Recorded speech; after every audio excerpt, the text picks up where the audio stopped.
दीवाना के ऊपर देखू कि सब बीतगे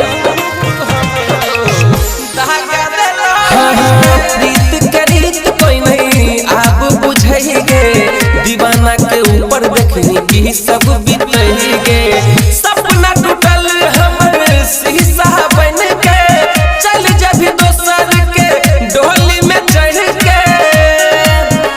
बदला के हाल बुरा कर जइबीगे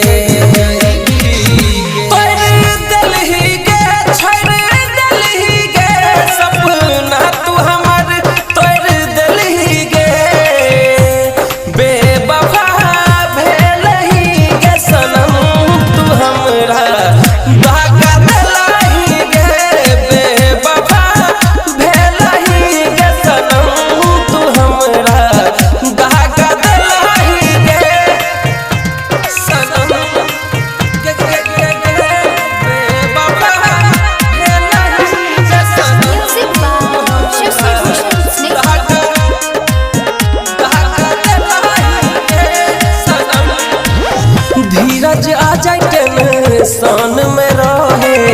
जियल जाए जिंदगी अगिया में डहे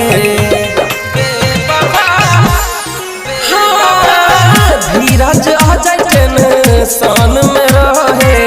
जियल जाए जिंदगी अगिया में डहे डीजे ओम शक्ति के भेल पूरा हाल के